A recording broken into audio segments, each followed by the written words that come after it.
Assalamualaikum warahmatullahi wabarakatuh. Kami dari kelompok 4 akan mempresentasikan makalah. Materi kali ini tentang perjanjian Hudaibiyah dan Fathu Mekah. Materi ini dibimbing Bapak Ilyas selaku guru pengajar kami, dan materi ini disusun oleh Almira dan saya sendiri, Safira. Pada tahun 6 Hijriah atau 628 Masehi, Nabi Muhammad SAW bersama dengan kaum muslimin melakukan perjalanan umroh ke Mekah. Untuk menghindarkan prasangka kaum Quraisy, kaum muslimin dilarang oleh Nabi Muhammad membawa senjata kecuali hewan kurban dan pedang yang disarungkan untuk menyembelih hewan, dan hanya mengenakan pakaian ihram. Kabar tersebut sampai ke telinga kaum Quraisy, sehingga mereka bersiap-siap dengan 200 orang di bawah pimpinan Khalid bin Walid untuk menghadang Nabi Muhammad SAW beserta kaum muslimin.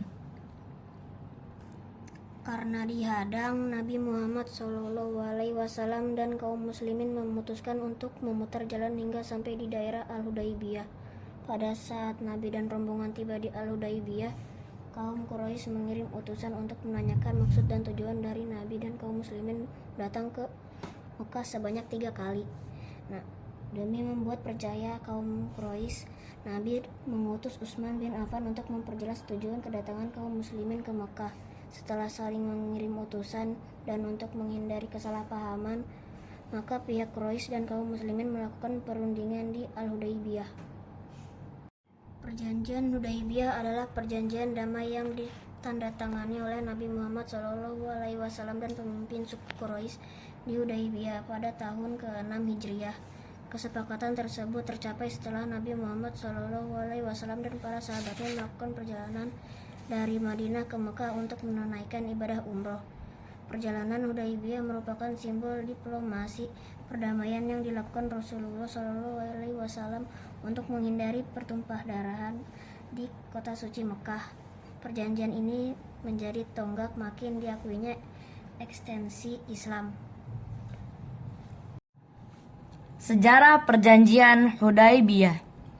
Berdasarkan waktu terjadinya, pada bulan Dzulqa'dah tahun ke-6 Hijriah, kesepakatan damai ini dibuat di wilayah Al-Hudaibiyah yang berjarak sekitar 22 km ke arah barat laut dari kota Mekah. Tokoh-tokoh yang terlibat: 1. Nabi Muhammad SAW. 2. Ali bin Abi Thalib radhiyallahu anhu. 3. Umar bin Khattab. 4. Abu Bakar Asy-Siddiq. 5. Suhail bin Amr. Tempat terjadinya perjanjian tersebut ditandatangani di desa Hudaibiyah, sekitar 9 mil 14,5 km dari Mekah. Peristiwa itu terjadi 6 tahun setelah hijrah. Isi perjanjian Hudaibiyah. 1. Kedua belah pihak bersedia menghentikan gencatan senjata selama 10 tahun. 2. Setiap orang diberi kebebasan untuk memilih menjadi pengikut Nabi Muhammad SAW atau menjadi bagian dari kaum kafir Quraisy. 3. Kaum muslimin wajib untuk mengembalikan orang Mekah yang menjadi pengikut Nabi Muhammad SAW di Madinah tanpa alasan yang benar kepada walinya. Sedangkan kaum kafir Quraisy tidak wajib mengembalikan orang Madinah yang menjadi pengikut mereka. 4. Kunjungan rombongan umat Islam untuk menunaikan ibadah haji ditangguhkan pada tahun berikutnya. Lama kunjungan paling lama adalah 3 hari dan tidak diperbolehkan membawa senjata. Dampak perjanjian Hudaibiyah: menciptakan suasana damai. Perjanjian ini berhasil meredakan ketegangan antara kaum muslimin dan Quraisy, sehingga kehidupan masyarakat menjadi lebih aman dan tentram. Membuka jalan untuk penyebaran Islam. Perjanjian ini memungkinkan kaum muslim untuk bebas menjalankan agama Islam dan melakukan dakwah tanpa teror dari Quraisy. Membuka peluang untuk berhubungan dengan kabilah Arab. Perjanjian ini memungkinkan kaum muslim untuk berhubungan dengan kabilah Arab yang lain. Membuka peluang untuk pembebasan kota Mekah. Perjanjian ini membuka jalan untuk pembebasan kota Mekah dari musyrikin Quraisy. membuka peluang untuk ibadah haji. Perjanjian ini memungkinkan umat Islam Madinah untuk melaksanakan ibadah haji kecil umroh pada tahun berikutnya, membuka peluang untuk mengajak kerajaan-kerajaan luar masuk Islam. Perjanjian ini memungkinkan kaum muslim untuk mengajak kerajaan-kerajaan luar negeri seperti Ethiopia, Afrika untuk masuk Islam. Ibroh dari peristiwa perjanjian Hudaibiyah. Kunci kemenangan dan kunci penaklukan kota Mekah. Allah Subhanahu wa Ta'ala juga telah menunjukkan jika penaklukan kota Mekah bisa dilakukan dengan cara yang penuh kedamaian dan kasih sayang, bukan dengan cara memaksa apalagi melewati peperangan. Tetap tenang dalam berdiskusi.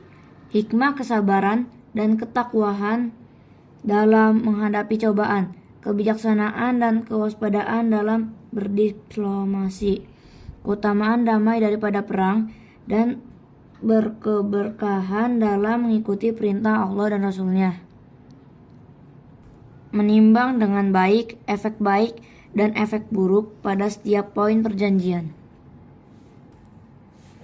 Membuat setiap poin dalam perjanjian mengarah pada pencapaian tujuan utama. Membuat tujuan utama memiliki jaminan jangka panjang yang lebih baik.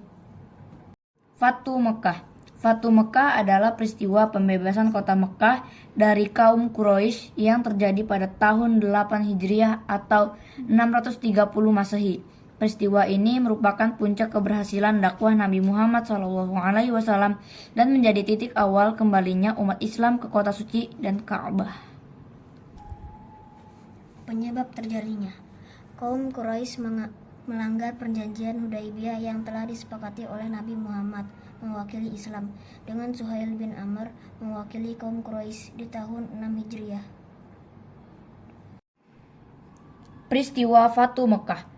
Peristiwa ini terjadi pada tanggal 20 Ramadan tahun ke-8 Hijriah. Fatu Mekah terjadi karena kaum Quraisy melanggar perjanjian Hudaibiyah yang ditandatangani pada tahun 6 Hijriah. Peristiwa ini berlangsung dengan damai tanpa pertumpahan darah. Nabi Muhammad SAW merencanakan Fatu Mekah dengan hati-hati untuk meminimalkan risiko pertumpahan darah. Nabi Muhammad SAW memerintahkan pasukan muslim untuk menghancurkan 360 berhala di sekitar Ka'bah. Nabi Muhammad SAW memerintahkan pasukan muslim untuk mengajar penduduk kota Mekah memeluk agama Islam.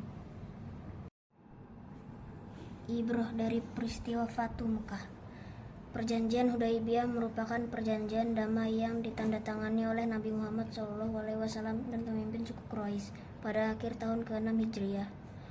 Perjanjian Hudaibiyah memiliki beberapa isi penting, seperti kesepakatan gencatan senjata antar umat Islam dan kaum Quraisy selama 10 tahun, penundaan ibadah umroh Nabi dan para sahabatnya hingga tahun berikutnya, pengakuan kaum Quraisy terhadap Nabi Muhammad sebagai pemimpin umat Islam, dan kebebasan bagi orang-orang yang memeluk Islam atau tetap pada agama mereka. Pada peristiwa Fatu Mekah, umat Islam bebas memeluk agama Islam. Kota Mekah kembali menjadi kota suci. Kekuatan umat Islam semakin kuat. Nabi Muhammad SAW menunjukkan kehebatan akhlaknya.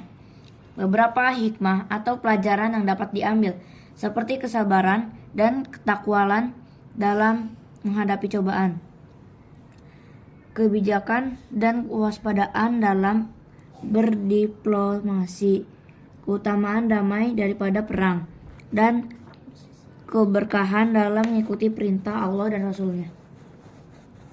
Alhamdulillahirabbil alamin. Jazakallahu khairan. Semoga bermanfaat. Terima kasih. Wassalamualaikum warahmatullahi wabarakatuh.